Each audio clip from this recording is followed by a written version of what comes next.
Yes, let's start the AMA. Welcome guys to this exciting AMA season today, where we can discuss about the future of gaming with our partners, the industry leading from Kima Network, Allora Network, Puffverse, and we're here to explore how AI and Web3 games transform the industries. Okay, so we can kick off the MA with a few short introductions from our speakers and a brief overview about the projects that they are working on.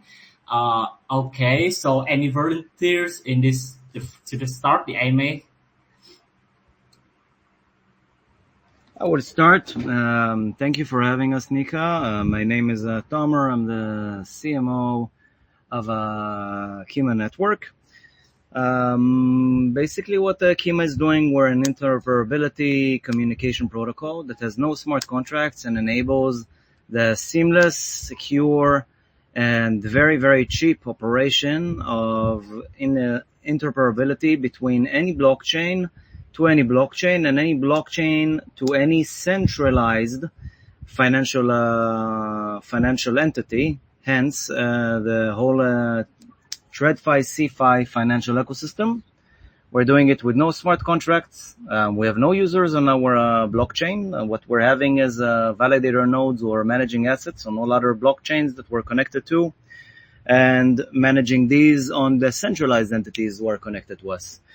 We are doing this beautiful magic with the power of Kima's solutions, who built our unique protocol that also enables the existence of an SDK and an API, because we have no smart contracts, and that's how centralized entities can directly connect to Kima in order to connect to any decentralized platform. So a decentralized blockchain, then and platform, then enable imagine that you can connect your PlayStation Store account directly to your Solana wallet to play with your NFTs, and you can sell your NFTs directly on, let's say, if there was such marketplace on Xbox Live or whatever. Then this is what basically we do. We are completely chain agnostic, digital asset agnostic, and looking forward to having fun with you guys today. Thanks. Thanks, Summer, for the great introduction for the Allora Network. And it's your turn. I think the next one will be Kima Network. Can you have a little bit introduce about yourself and what's Kima working on? Kima was me, my friend. I Oh, Kima, which sorry. is joined as a co-host. Yes, sorry. I mean Allora Network. Yes, sorry. Hi, Mike. Can you hear me clear? Yeah, yeah, happy to go next. Yeah, sorry. Yeah, sorry, No, Tamer. It's your turn, Mike. Yeah. no worries. So, hey, everybody, I'm Mike. I'm head of go-to-market over here at Allora Labs. Joined the team back in January. Been working in this space professionally for about 4 years now. Uh, to give you everyone a background on Allora and what we're building with the Allora Network, it's a decentralized self-improving collective intelligence network for the financial and behavioral applications of AI. And most people, when they think of AI, they think of the generative application stuff like ChatGPT, LLMs, image generation, text-to-speech, things like that, which are amazing. And many of us in the audience and up here on the panel probably use them in our everyday lives. But unless you've really been at a trading shop or somewhere on Wall Street, you may not even be aware of the financial or the behavioral applications of AI. And that's what Allora Network is doing. It's these supervised machine learning problems is what they're called, and what the Allora Network is best set up to tackle. When it comes to gaming, there's some really interesting things that we can do to collaborate on, and hopefully get into them a little bit more later in the discussion. But just to give a high level overview, two of the things that we're really looking forward to working with a number of Web3 games on is in-game market making for assets, as well as AI-powered behavioral analysis as a form of anti-cheat. So happy to get into that a little bit later in the discussion. Great. Thanks for your introduce, Mike. Okay, so let's move on to Miko, the representations from Puffverse. Can you have a little bit introduce about yourself and Puffverse? Sure. GM everyone, this is Miko. I represent Puffverse, which is a Web3 gaming and metaverse project on Web3. We started with NFTs in late 2022, and that was like our building block for our eventual mobile game called PuffGo, which is similar to Fall Guys and is currently on iOS, Android, and Xiaomi Play stores. We have amassed tens of thousands of players throughout its more than 1 year of operations, and what we're preparing for right now is our upcoming IGO later this year. Before that, we recently secured a $3 million investment round from Animoca, Sky Mavis, and other major names in Web3 gaming. And we recently migrated to Ronin Chain as well. So our future plan is to, like, of course, further strengthen the PuffGo game, have more users for it, have entice people with our with the tokenomics that we're gonna introduce after our IGO. Well, during the IGO, I mean. And we plan to launch our Puff World Metaverse after the PGE. So yeah, I'm excited to be here and looking forward to the great discussion that we're all gonna have. Thank you. Great, great. Thanks, Michael. Miko, and the last one is Min. Min is the representations for Nika Labs, and let's have some a little bit introduce about yourself, Min. Yeah, sure. Hi everyone. My name is Ming. I have working in the game industry for nearly 20 years, and currently I am co-founder at Nika. At Nika, we aim to integrate AI and blockchain to gaming to create a seamless experiment for the billion of players worldwide. And here we are planning to launch some the new game with integrate the AI in this quarter. And yeah, really exciting to join AMA with you today. Thank you. Yes, thank for your great introduction, Min, because Min is have more than 20 years experience in building games, and currently Min is also the co-founder of Nika Labs. So our vision is bringing the Web2 games into Web3 by the game's traditional IPs, and that will create a great impact for the market, Web3 gaming. So thanks for the all introductions, and I think today is will be the great AMA because each speakers will represent different projects, and the projects is represent for a different angles in the Web3 industry. So I think that we can have a first general questions to warm up this AMA today. So this is the open questions for everyone. So how the question is, so how can Web3 enhance player ownership and engagement in games? And what are the most exciting trends and technologies you guys predict to shaping the future of gaming in this year? Yeah. Yeah, so this will be the open questions, so everyone can just discuss. Feel free to discuss right now. Uh, Yeah, sure. I can start us off. I think one of the yes, things great. that you're going to see come to fruition sooner rather than later, and likely within the next 6, and I'd say almost definitely the case in the next 12 months, is the hyper financialization of games. This has been talked about a lot, but it's really the big draw of Web3 outside of owning your own assets. This is something that really you haven't seen in many games. You have in maybe CSGO, extremely popular first-person shooter, probably the most popular one worldwide for 20 years running. They had a mechanism to sell skins within the game.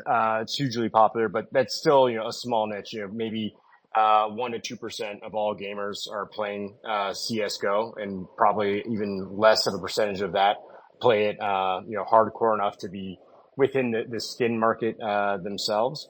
but you're going to have it blow up, similar to Fortnite or PUBG or any of these games that came out, say, the last 5, 6 years, where it just became an overnight sensation. When you have somebody like Good Morning America doing a profile on, say, like a 12-year-old kid who found some rare item in game that he ended up selling for some six-figure sum and ended up paying for his college. Once that happens, and it will, it's going to be impossible for people to put that genie back in the bottle. It's going to be a situation where everyone else on the planet is going to see that story. They're going to say, hey, why not me? I want to be that person. And maybe I don't make, a six-figure sum, but maybe, I can make, a couple $100. I can make, a little bit of money. This adds an extra element of fun to the game that previously wasn't there. And then it's going to be something where everyone in the industry either has to adapt or die. Because once that's out there and that mechanic is in players' hands, it's just too much better of a mechanism than what you currently have, where people aren't going to want to play games that don't have that element to it. So that's one of the things that I'm personally looking forward to is just the rapid adoption for when you do have that watershed moment. Great, great. I think for gaming, Nico, from Puffverse, will you have the most insight in gaming? So, what do you think about the next gaming trend in this year? So, do you have any predictions for the gaming trends? Okay. I see three technologies that are so one is one. There are three technologies that are gonna affect Web3 gaming in the next few years. One of which is something we already see right now. Uh, I think there's been a lot of talk about um we call this. There's been a lot of talk about Telegram and the ecosystem that they're building for gaming. So it starts with click to what do you call this? Click to earn, and then it's basically expanding the user base of Web3 gaming to millions of users. Although that is kind of, I see that as kind of as the start of the marketing funnel, raising awareness and urging people to click. It's still too early to say if it's gonna be a formidable platform for onboarding people to Web3 gaming or if it's just more of a fad. But it all depends on what these projects are gonna build. So outside of that, the super casual part, I think in the more the more sophisticated gaming models for Web3. I think there are two technologies that are going to be influential for development of Web3 gaming. So one is AI, as we're going to discuss later. Definitely AI brings in some efficiencies in terms of digital identity, empowering people to create new user generated content for games and stuff. So lots of potential there. Still early stages, but at least for this one, we're more sure of its eventual impact to society and to Web3 gaming. Another thing that might have been overlooked because it has been the, a sort of devalued as a term, but I think still has great potential is the metaverse play. So I think the concept of the metaverse was trending around 2022, but around the bull market at the time. But when things started crashing in the market, I think and the metaverse projects that were in the market weren't really performing up to standard, then that resulted in the removal of the hype. Now, what we're seeing right now is, I think the metaverse still is a major component in delivering the next level gaming experience for Web3.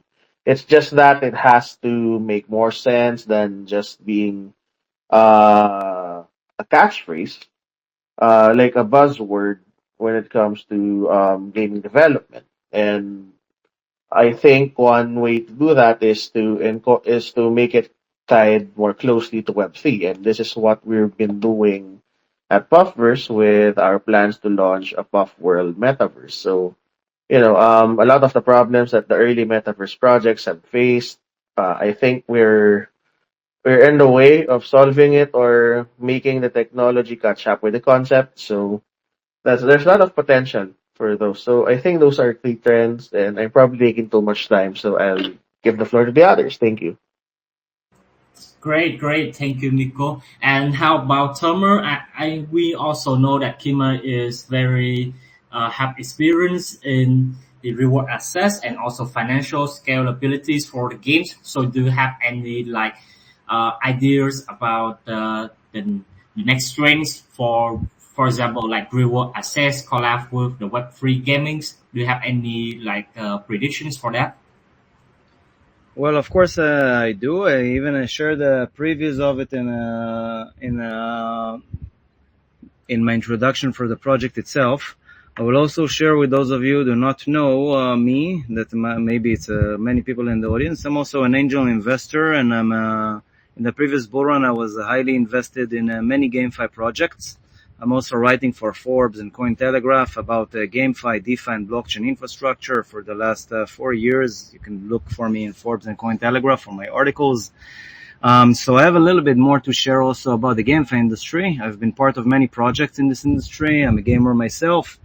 So it's going to be an interesting mix with the answer. I hope that maybe some of you can take some of the insights that I have to build maybe even better products than what are being built now. So basically, guys, blockchain enables us decentralization and digital asset ownership.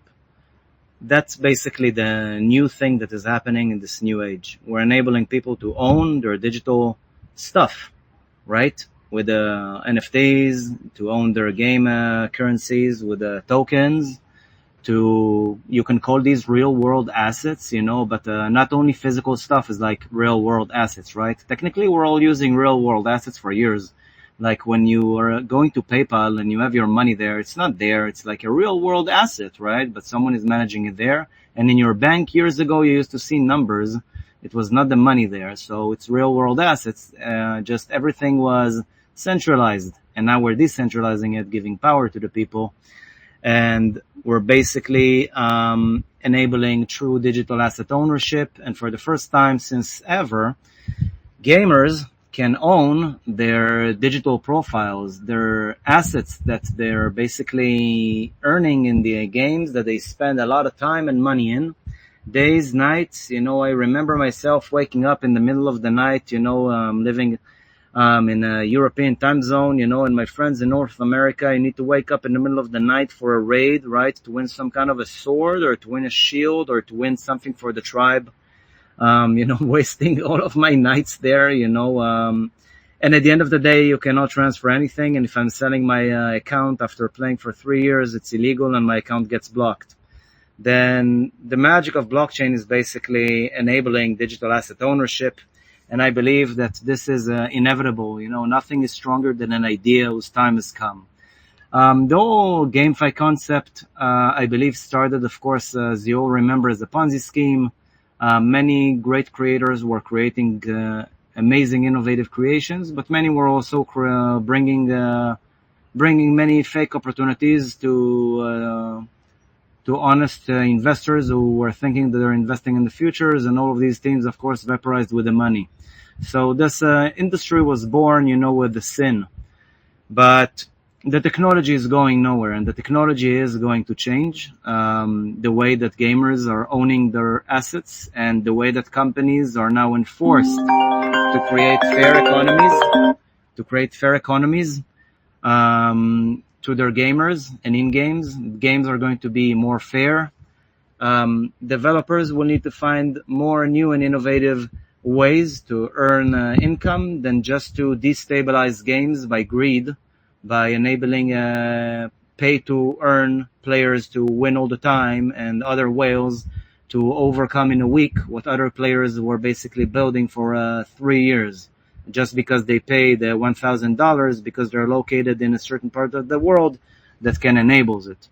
Then I believe that this is the biggest change that we're going to witness, more fair games.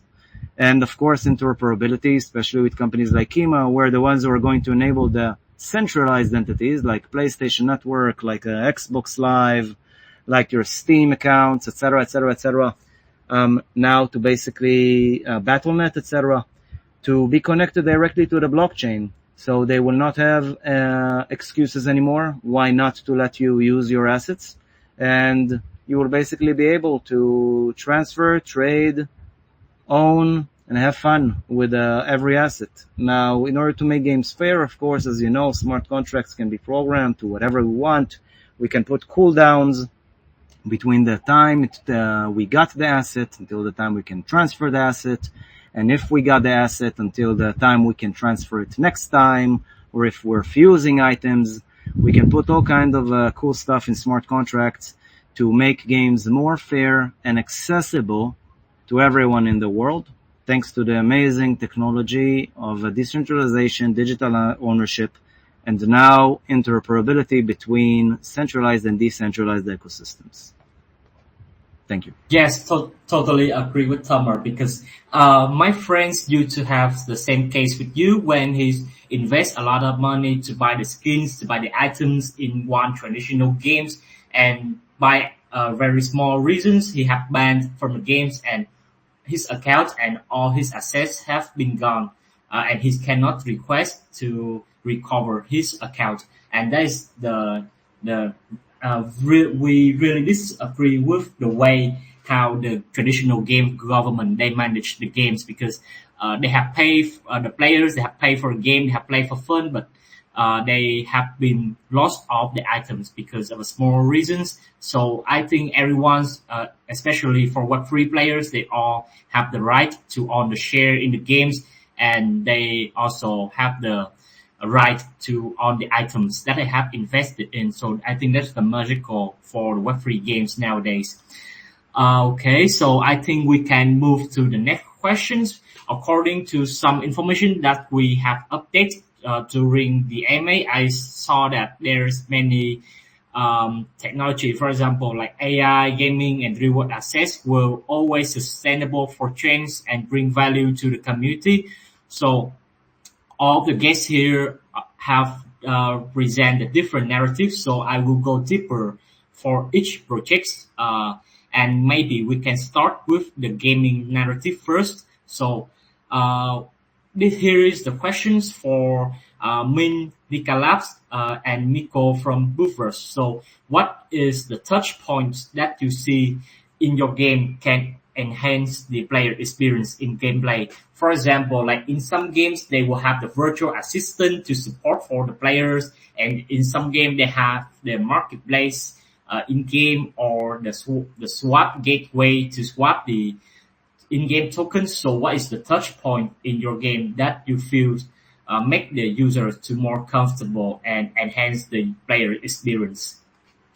I think we can start with Miko first. Okay. That's a good question. I think if I may clarify further, do you mean interoperability or like by touch points? You mean like yeah, Yes, as you I said. think both. I think you can discuss about both sides. Yeah, Okay. yeah, Yeah, I think yeah, just a bit on the interoperability bit. Other projects, many projects approach that challenge in terms of being available to multiple blockchains. With other games like ours in Puffverse, what we focused on is being interoperable, whether you are a Web2 user or a Web3 user. So for those who are crypto native, they can always connect a wallet to the or create a wallet in the PuffGo game through its companion app called PuffTown, and like connect their NFTs to the game and it also has a marketplace. It also has some swapping features, and even some passive earning. So that I guess those touch points in terms of the Web3 experience give us a robust means for people to from Web3 to discover the potential value that they can gain from joining the Puffverse ecosystem, particularly the PuffGo game. Now,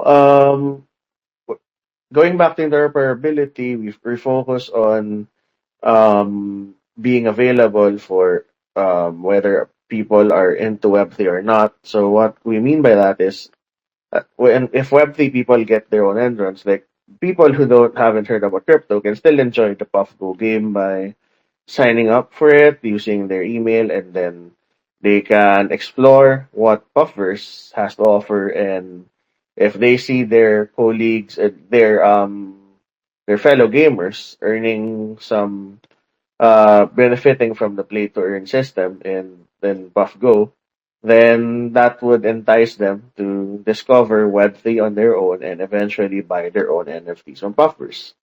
So with those touch points that cover both Web 2 and Web 3, I think we've created a system wherein we welcome gamers from every part of the world and, just enjoy what we offer. And those would be like our starting points for introducing more features for users. Like, for instance, we're about to launch our passive earning um, mechanism in one of our apps, which is called Bufftown, which is where the NFT marketplace for our game is also located. So aside from just owning and managing your NFTs, you can also have some passive earning activities within that particular app. So uh, we're on our way to launch more touch points, whether you're a crypto native or someone who's still new. So this is our way of expanding our reach and being providing as much things as possible to a wider range of gamers. Thank you. Yes, thanks for your answer. So I think for Minh, the co-founder of Nika Labs, Minh have more than 20 year experience in gaming. So what about your answer? What do you think? Which touch point or interoperabilities in the games that can enhance the player experience for the gameplay?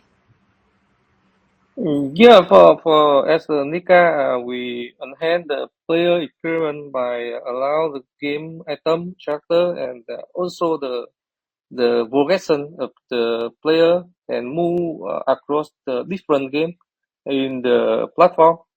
This means that player can carry a very like they can earn the very rare item from this game and can move to the other game and can so so we can create the more personalized the gaming journey for each player, and it's also open for the possibility for cross game collaboration. This means the player can play many game and create some the content that can use for the other game or for other achievement in the platform. Yeah, so we aim to explore the new experiment in the game world that player don't losing their asset or weapon across the many game in the platform. Okay, thanks, Min. I think we have talked a lot about the gameplay experience. So I think the next questions will be for Kima. When it comes into the games, in-games interoperabilities, the gamers also we have to also focus on how we can revolutionize the in-game economy and payment besides the gameplay mechanisms. So I know that Kima Network has been collaborating in many Web3 games projects. And what are your thoughts on optimizing in-game economies and payment for the best user experience?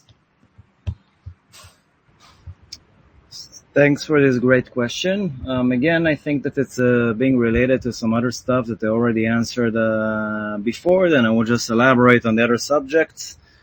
To this specific end, the enabling traditional, let's say, users now to purchase any kind of in-game asset that is Web3 by nature, without even knowing that they're buying something that is Web3, and not even by doing it with custodial or semi-custodial wallets. We are completely revolutionizing with a touch and go experience the way that gamers are interacting with games today. And I will explain with an example. So imagine that when you're setting up your PlayStation Network account or your Steam account, your Battle.net account, Xbox Live account, you're also connecting your Discord, you're connecting your Facebook, your Instagram, and you're connecting your Solana wallet or Ethereum wallet or your Arbitrum, Optimism, Polygon wallet, whatever that may be, Immutable X wallet. And then connecting to a game, you're playing the game as you are normally.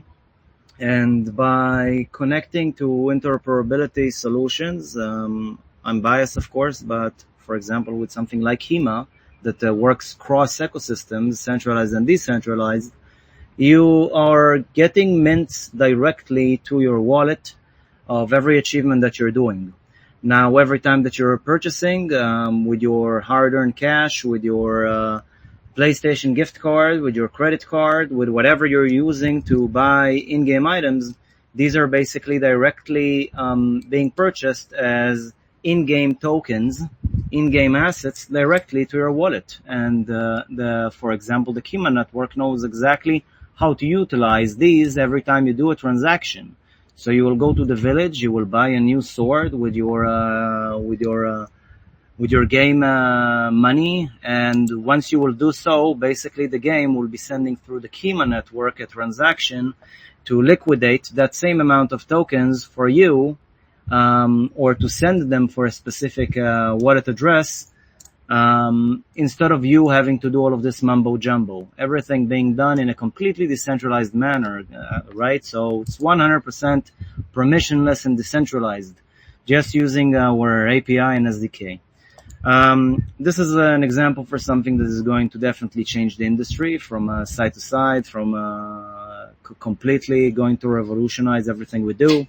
It will enable owning your games as NFTs. Imagine that you're going to the PlayStation Store, to the Xbox Store, you're buying a game, and you will basically get it as a drop once you buy it to your Solana wallet or BNB chain wallet.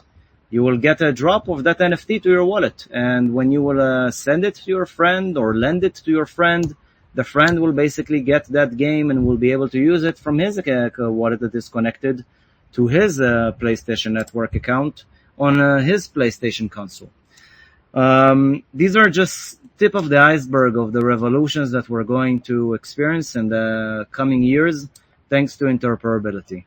I believe that a lot of the interoperability solutions that are there at the moment are still very, very young. People are trying to find reasons to launch a token or to utilize their existing platforms in order to provide solutions that will indeed enable true usage and solutions for these. But I believe that we're going to experience, from I see in this Steam panel, a lot of great projects. We're going to experience a lot of new solutions and game experiences that will indeed enhance the power of blockchain and interoperability to make all of this Web3 mumbo jumbo just the internet. And people will just use it exactly like in Web 2. I'm an old dog, but back in the day, we called it social media revolution. And, people just call it TikTok and call it Facebook and call it internet and call it Instagram. We used to call it the user-generated content era. We didn't even know that we were, in a new age. It was Web 2. We did not know that it's something until it was until it came. So I believe the same thing will happen to us, and it will just be part of the internet. Thank you. Yes, thank you, Tamer. I think that we have collect many information about the financial interoperabilities from Kima and the game mechanism from Puffverse and Nika Labs, and how also received some information is that AI is a very good narrative when we combine with gaming nowadays. So for Allora Network, I believe that you have collaborated in many gaming projects. And can you share some specifics, examples, how is Allora Network is iterating AIs for to enhance the gameplay? Yeah, absolutely. Happy to speak about that. First of all, can you guys hear me? Yes, we can hear you Yep. well. Oh, Yeah. okay. Great. Yeah, it's just not showing on my screen, so I wanted to make sure. Nothing that I can announce just yet in terms of projects that we're working with, but we are working with several of the AAA games that are currently in development in the Web3 space. Like I mentioned earlier during the start of this call, there's really two main avenues that we're working with Web3 games. The first one being in-game market making. So anybody, and Tomer, you might appreciate this. It sounds like you may have been a World of Warcraft fan back in the day. For any sort of MMO or really RPG, typically what you would be doing is you get an item and then you go to the shop and you sell it. Or if, let's say, this item has a good roll, you may get a broadsword, but not every broadsword is the same. As anyone that's a gamer knows. Some can be common, some uncommon, some rare, some epic, and even within that, the same uncommon broadsword may not have the same stats or the same roll. They may have different base damage. It may have different multipliers. It may have a different critical hit chance. So if you get one that's a good roll, you likely weren't going to sell it directly to the automated shopkeeper. You'd go to the auction house where you basically put it onto consignment, like a pawn shop in real life, and you wait for a buyer to come along. That works well in Web2 games where no actual currency is being traded. It's just in-game currency. But when you have a situation where if you have an automated shopkeeper, they're now needing to give out actual currency to players, and that makes it a bit difficult, especially when you have games that have very dynamic and fluid economies.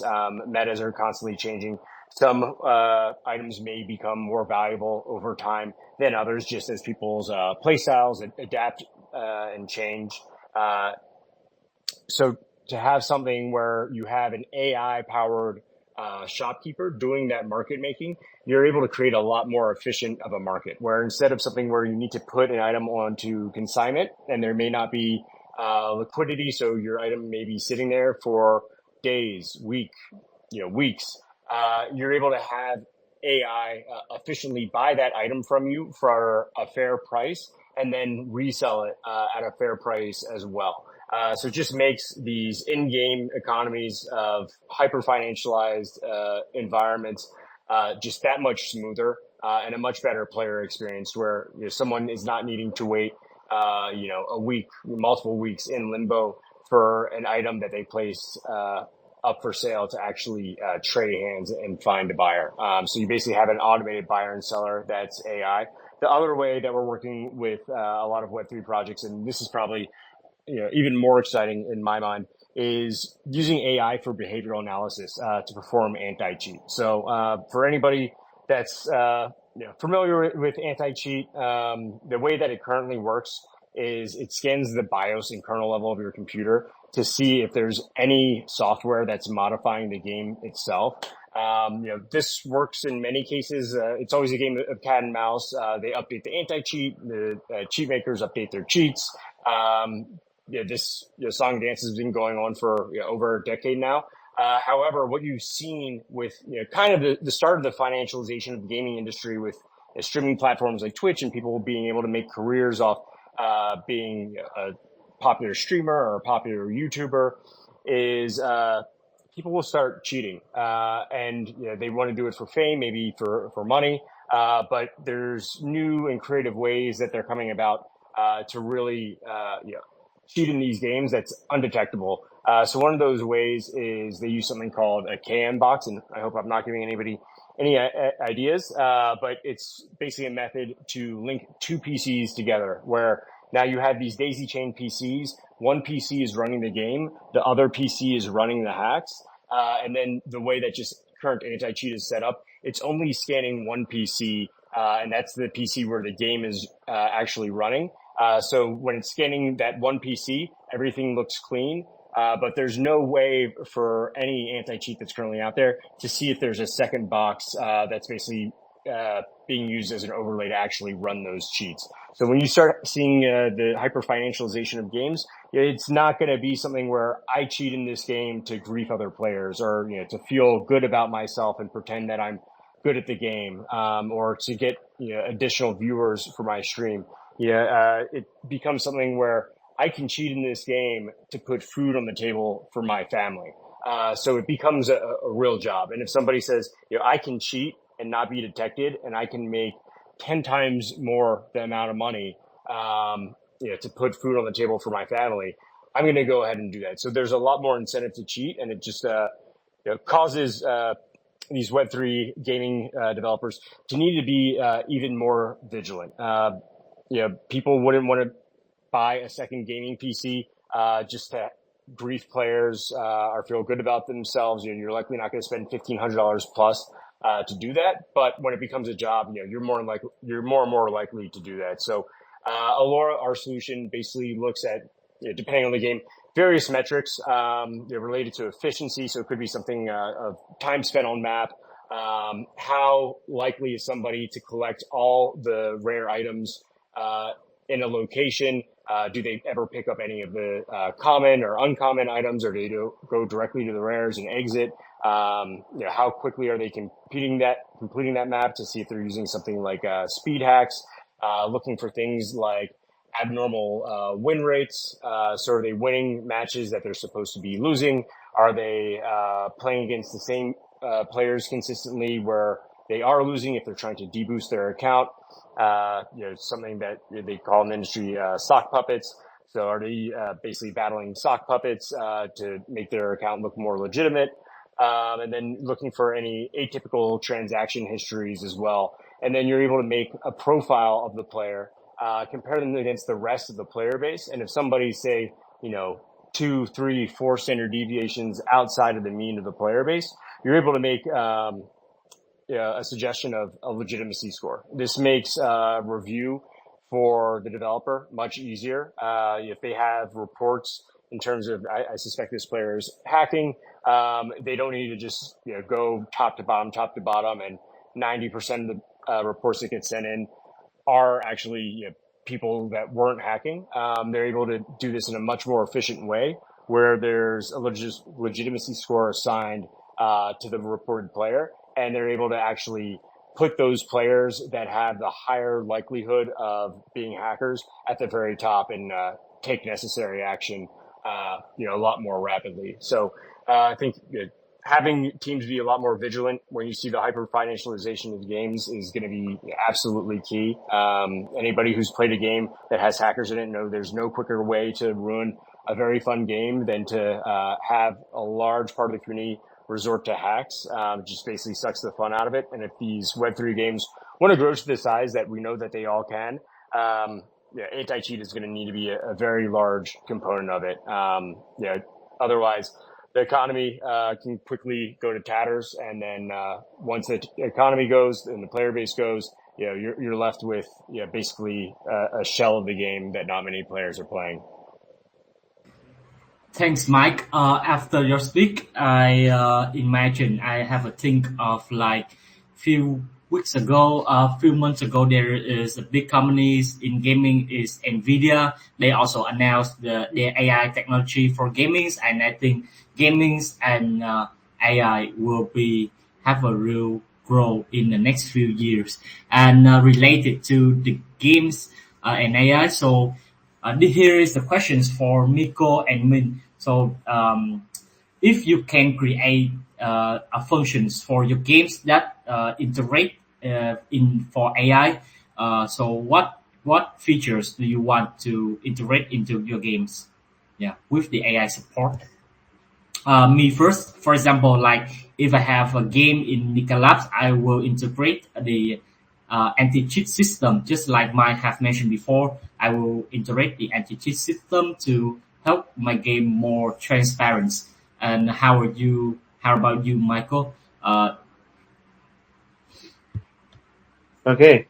Um, yeah, that's a good question actually. And AI is, as we discussed earlier, AI is definitely gonna be a major factor in the development of Web3 games in the future. At Puffverse, the way we see AI being integrated into our project is through AI generated content. So what we want to do with AI is to use it as a tool to empower the project, our team, and our users to expand their creativity. So, for instance, to give you an example, when we launch our Puff World metaverse in the future, one of the main features that we're going to introduce is the a system wherein people can code their own games, can create their own games without needing much coding experience. Now, how where does AI enter that picture? So, for instance, you want to envision a game, like how it operates, like using the elements that we've already created at Buffers. Now, you can go through the hassle of learning code, or you can use the Puffverse AI-powered system for creating your own games using your language, using inputs from like just like typing an AI prompt. So what we're getting to with this plan is to our gaming community to explore, expand the possibilities of the Puffverse universe of games, of user generated content in such a way that people would spend less time trying to figure out how to do it and just let their imagination run wild and let AI do its job. So that's the type of AI that we want to incorporate in our game. Well, this is more of a bigger vision because this is more about the Puff World metaverse that we're building. The Puff Go game right now has like 18 dozens of mini games within it right now, and that's within the Puffers team. And we're also creating like a system wherein people can create their own games, uh, and that's where our users can enrich the gaming experience. And with our planned tokenomics for our future token launch, we are going to have a system that incentivizes these users to not just play the game, but also contribute to the growth of the game in any way they can. And with AI coming into the picture and basically allowing people to have an easier time bringing their visions into something that's tangible and working from a Web3 gaming perspective, then that's how we will expand as a project. So I understand that there are a lot of AI related features that, anti-cheating, keeping the integrity of the game, and that's good. That's good, and that's also part of what we plan to do. But I thought of expanding into this particular focus because I think aside from just fixing systems within games, I think AI can have a bigger role in terms of helping people create their own games. Ultimately, it's kind of like, many of the biggest games right now have a robust user generated content foundation. So you see Fortnite, you see Roblox, you see Minecraft, all very customizable, all with healthy collaborations with their community and just being able to create everything they want. We want that same feel for Puffverse, but this time with the advantage of the metaverse and Web3 technology and AI, of course. So that I guess that would encapsulate how our project sees AI as a crucial element in our growth. Thank you. Okay, thanks for your answer, opinion. So I think we can move on to this very like interesting question. So I have seen that AI applied a lot for the Web2 business, but for Web3, it's not popular yet. So how is the traditional AI model different from the Web3 AI model, and what are the challenge that the Web3 AI model need to approve to meet the product market fit? Uh, I think we can start with Mike. Yeah. Yeah, this is a very interesting question. And it's something that we've been tackling over here for close to over a year now.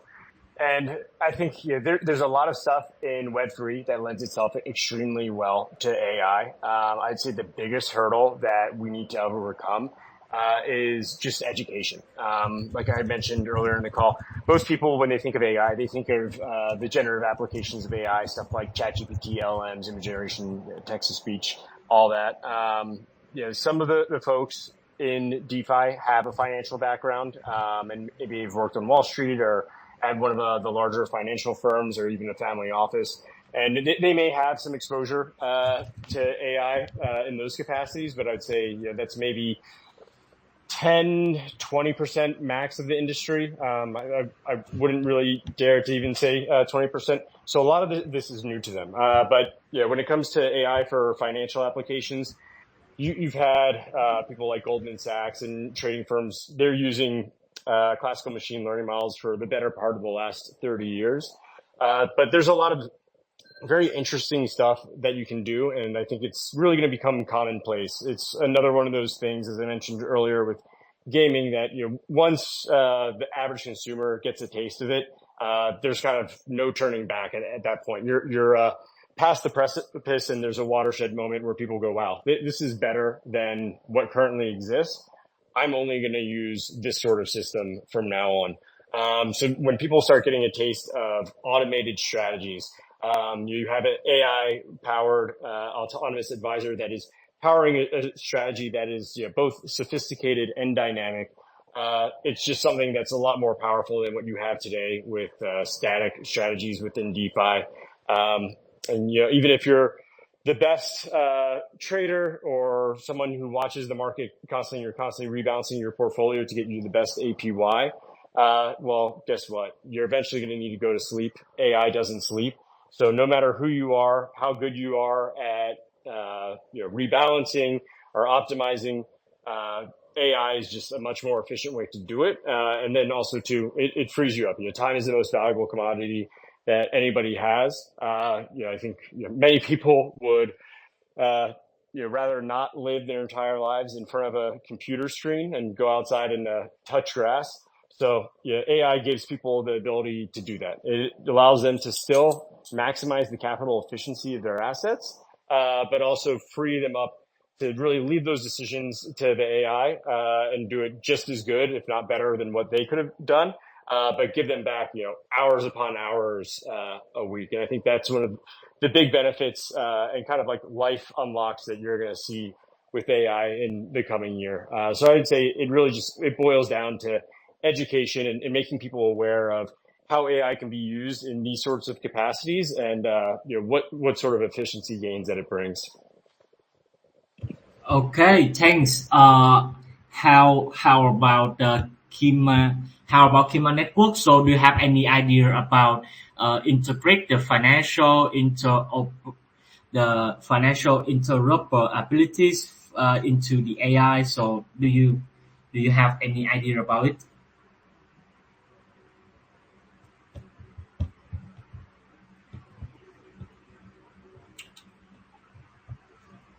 I think Tamer have some connection problem. So okay, so I can maybe we can. I saw Steven in the AMA. Steven is the founder of Gavin. So do you have any ideas about the gaming in Nikas for the next steps with the AI iterations? Hey, James. Yeah. So, let me tell you a little bit about myself. Yeah, I'm actually I didn't have to involve the AMA today, but yeah, really excited because our strategy, and key person and key partner is on already to be here. Yes, and about the that question. So with my opinion, so I will move in the detail about our angles. We have development in this stage. About the first is the Nika OS. We using the zk database to get the zkb of the data and prove able data. So about that's really optimize the performance and about the infrastructure for the ML machine learning also with the AI. So we want to have our game developer and traditional games developer to enabling on-chain gaming without requiring the entire dataset on the blockchain. Yes, and so with the second angles to merging the AI, we have collaboration with the Allora Network. And in the near future, in the end of this month, we will go launch the Nika Sense. So with the Allora Network and with the AI of Allora Network, we will expand the data beyond token price. And we can use the data feeds and the Oracle of Allora Network to faster and cheaper more data feeds also. Yes. And the second with the AI, so we want to apply the AI to make the games on the Nika and to have our traditional games partner can improve and can move it really easy to transform from the traditional to Web3 also with three angle and three key components. The first is the being properly fair games, and the second is the transparent and trust, and the last is the security and unpredictability. Yeah. Okay, thanks, Steven. I think the roadmap of Nika Labs is really exciting, and let's wait for the next activities from Nika. Okay, so I think we have speak around 1 hour already, and we have received many good informations and insights from our speakers, from the role of AIs in gaming developments to the potential of Web3 technology for the new economics model from Kima Network. And it's all clear that the future of gaming is bright, and we really excited to see where these innovations take us.